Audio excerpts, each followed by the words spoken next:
In this video, we're going to look at how to change a string on your guitar. As a guitarist, changing strings is something you do fairly regularly. Sometimes they snap, sometimes the strings just wear out. They might last a couple of months or so, depending on how often you play. So we'll look at how to replace one. Now we're going to look at replacing this first string, the thinnest one. Now we've got our set here, and we'll see this tells us a number, that's number 10. It tells us that's not the number of the string, it tells us the gauge of the string, the thickness. So we're replacing this with a gauge 10 string. If you're not sure what gauge your guitar has, it's worth just popping down to your guitar shop, finding out what strings they put on it initially, and making sure you buy the same set. Okay, so let's get started with replacing the string. Let's say, for example, this string has accidentally snapped. So I'll just loosen it a bit. We've snapped it. Okay, so first things first, you need to clear the guitar of the old string. So there's one part, I've just pulled that out from the bridge there. And there'll be another part of the string up here. And this will be wound around, and the end could be quite sharp as well. So it comes ready wound, so you need to just quickly unwind those. And you see there's a ball on the end there. That's what's going to clamp it in place. So I'll start just by poking the end of the string through the hole in the bridge.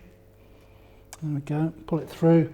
See that the ball end of the string there is going to hold it in place. Okay, it's going to need to ride over that saddle, but we'll come to that later on.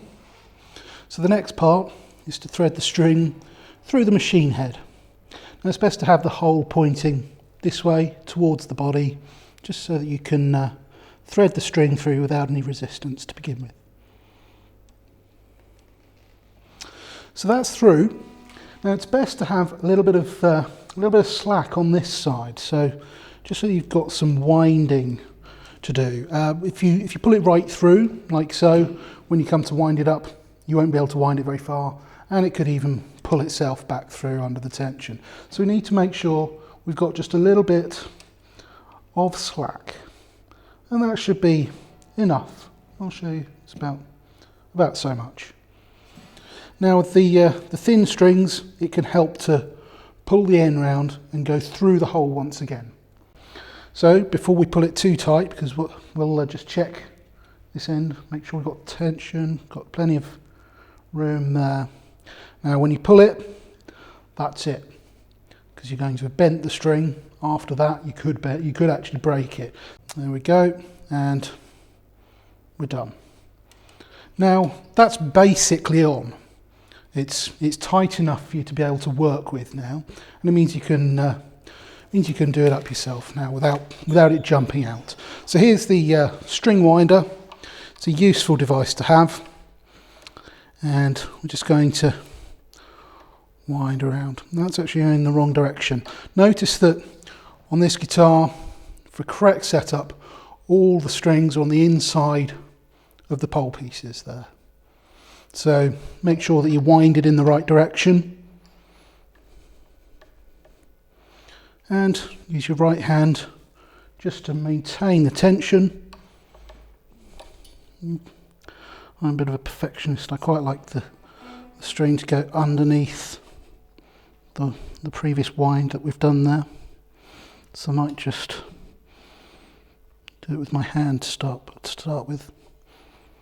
There we go, as it's starting to wind underneath the first wind that we put on. It's starting to wind underneath now. I can put on like so,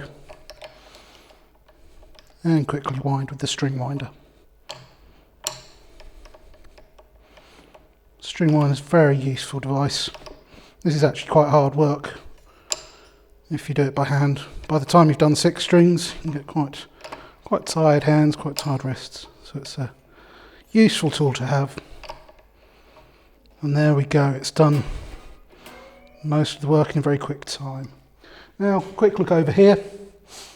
See that because I wasn't really paying attention to this end of the guitar, we're not sat in the saddle properly, so just need to lift that over.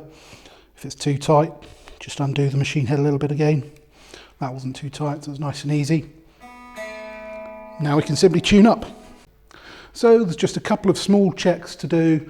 Once you've got your string on, we can give it a tug. Now obviously metal is bendy and it will just change its pitch if you don't give it a tug. So this lets it settle into the tension that it's going to be at for its life on your guitar. So just a little bit of a stretch there. Don't go too hard, you don't want to accidentally snap it again, just a little bit of resistance. Once you feel that resistance, that's enough. And that's enough of a stretch. And that's probably pulled it ever so slightly out of tune. So I can just tune that back up again.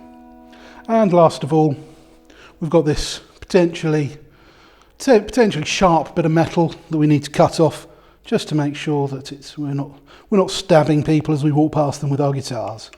So here we go. Just a pair of pliers. And there we go. Job done.